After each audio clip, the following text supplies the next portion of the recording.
The laughter was quiet, but cruel, the kind that came with smirks, side-eyes, and whispered jokes just loud enough to be heard.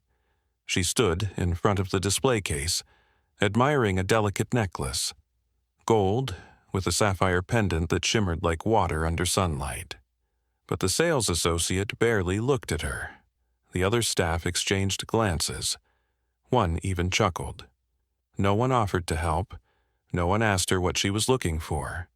They saw a woman in flats, wearing jeans and a simple cardigan. No flashy bag, no dripping diamonds, just kindness in her eyes.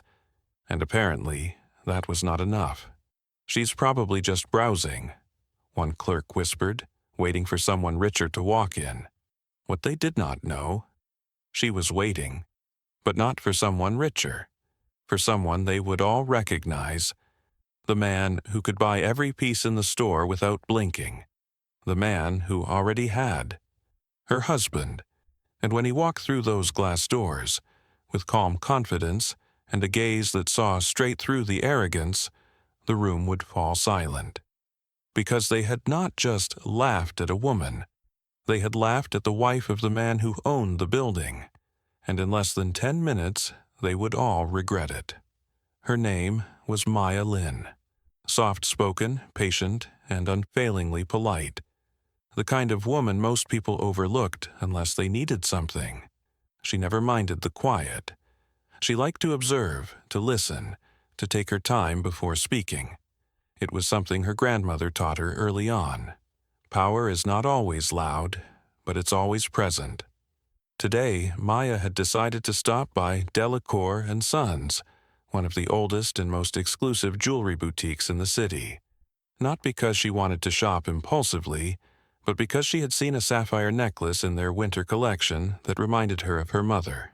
Something soft, elegant, and endlessly strong. It was meant to be a gift, not flashy, just meaningful. Her husband, Adrian Lin, had encouraged her to go. "Pick whatever you like," he had told her that morning as he left for a client meeting. "You never treat yourself. Let today be different." She had laughed. "I'm not really the diamond and silk type." He had smiled. "Exactly why you deserve it." So she went, alone. And the moment she stepped into the store, the tone shifted. The security guard glanced up, then back down. The front clerk barely offered a nod. 2 women in tailored blazers walked past her with practiced smiles that stopped just short of politeness. Maya did not wear labels. She did not arrive with an assistant or a driver. Her canvas tote bag and ballet flats did not scream luxury. But they were hers, and that was enough for her. Apparently, not for them. As she stood quietly at the glass case, admiring the sapphire piece, one associate whispered to another, "She's been here 10 minutes and hasn't asked for a price. Definitely not buying." The other chuckled. "Maybe she's waiting for her rich boyfriend to swing by." They were wrong on both counts. She was not waiting for a boyfriend. She was married. And her husband? Adrian Lin, tech investor, philanthropist, and the man who owned nearly half the real estate on that street, had never once judged her by appearances. He knew what she looked like at her simplest, and still called her the most beautiful woman in every room. What the staff saw as plain was peace. What they called ordinary was extraordinary in every way that mattered.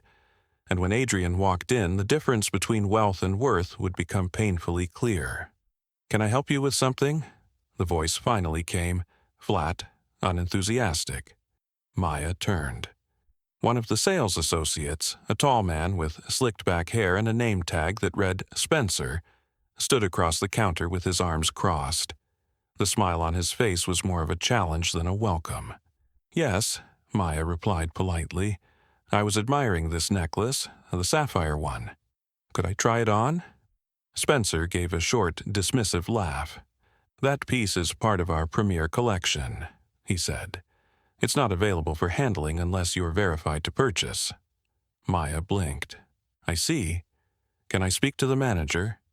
"I am the senior associate," he replied. as though that ended the discussion. "Are you familiar with the pricing of that piece?" "No," she said calmly, "but I can afford it." A younger employee nearby stifled a smirk. Spencer leaned on the counter. "It's valued at $120,000. Before tax. We don't usually pull those for browsing." "I'm not browsing." Spencer tapped a few keys on his iPad. "Do you have an account with us? A membership profile?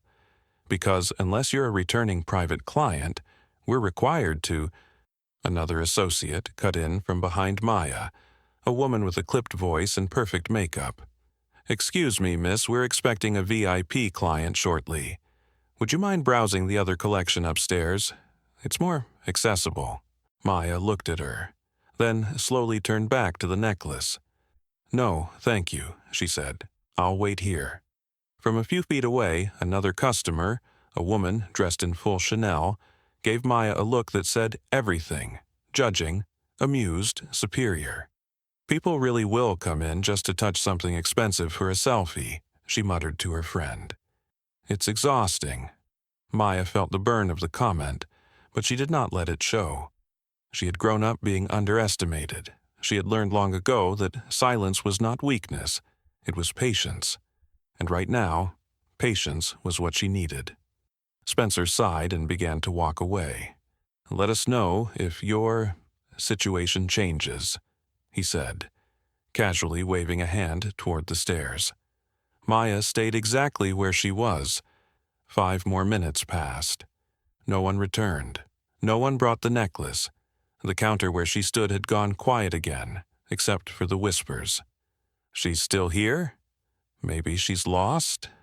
I heard she asked to try on the sapphire piece."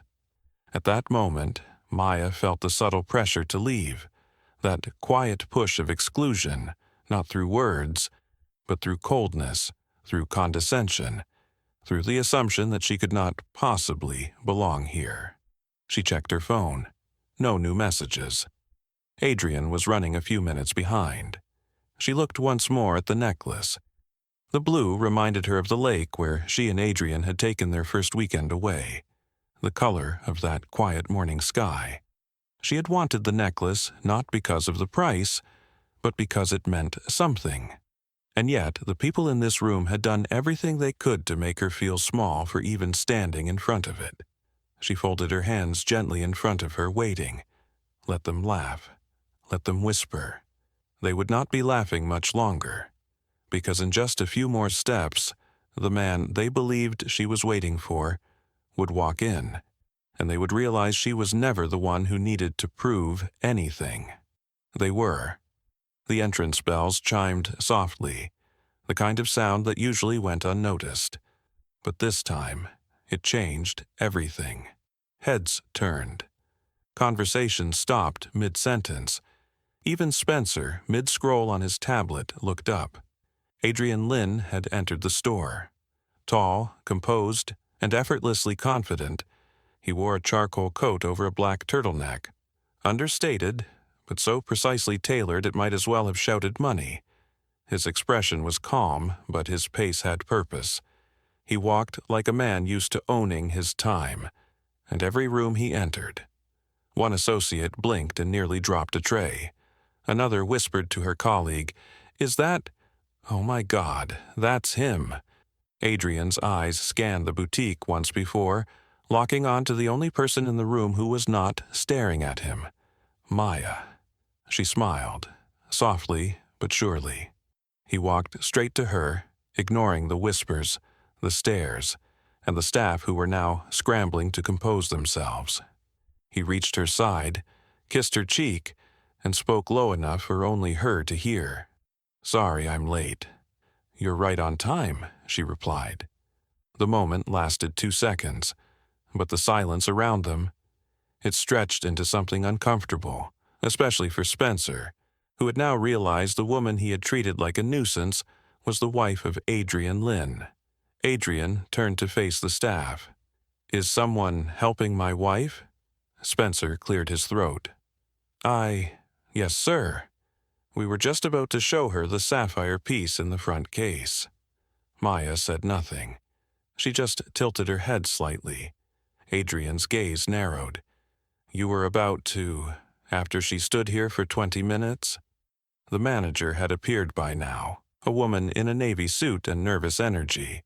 Mr. Lin, please accept our apologies. We had no idea. That's the problem, he said calmly. You didn't ask, you didn't try, you assumed.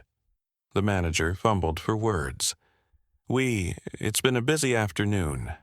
Our team was preparing for VIP appointments. She is the VIP, Adrian said, gesturing to Maya. She always has been, but apparently she had to wait until I arrived to be treated with basic respect. Spencer stepped forward, trying to salvage something. Sir, we meant no disrespect. You just delivered it instead, Adrian replied. His voice had not risen, but the weight behind his words silenced the room more than a shout ever could. He turned to Maya. Would you still like the necklace? She looked around, at the pale faces, the stiff postures, the regret now sitting where arrogance had been. No, she said, I don't want it anymore. Adrian nodded. Then we're done here. He turned to the manager. We'll take our business elsewhere, and I'll be reviewing our company's partnership with your parent group. We've spent millions in boutique development over the past 2 years. That stops today. The manager's jaw tensed, but she knew better than to argue. As Adrian gently led Maya toward the exit, he paused once more and glanced back. A little advice, he said.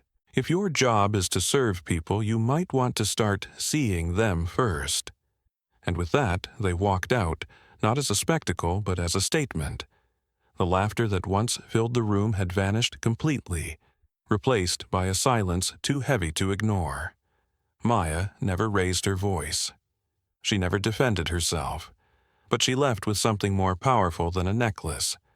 She left with her dignity intact, and every soul in that room reminded that wealth can buy jewelry, but it cannot buy class. Outside, the city lights glowed against the soft gray sky. Maya and Adrian stepped into the cool air, unbothered by the murmurs behind the boutique's glass doors. Adrian opened the car door for her, then walked around to the driver's side without a word. It was only once they were on the road that he finally spoke.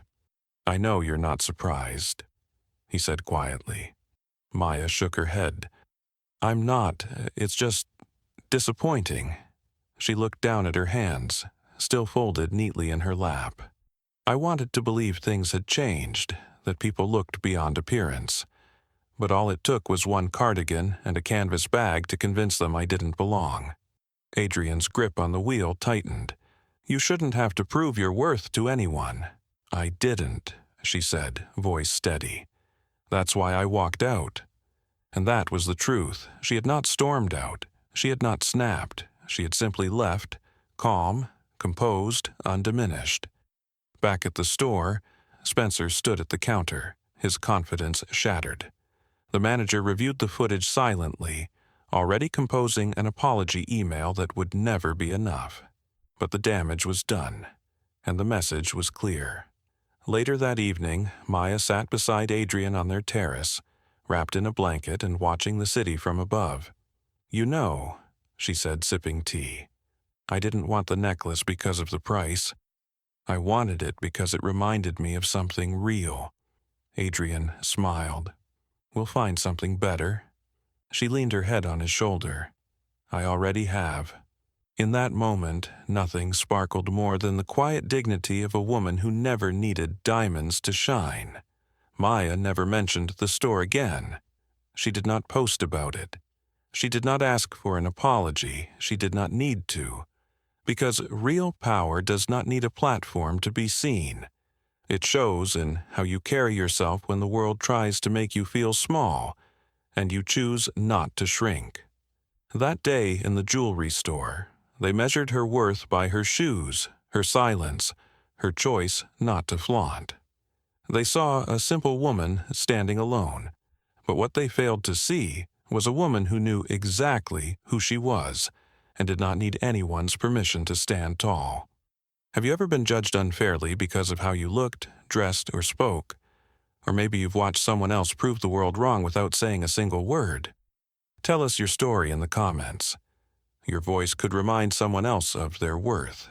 If this story reminded you that class is not about price tags, but about grace, make sure to subscribe, hit the bell icon, and stay with us for more powerful, real-life inspired stories.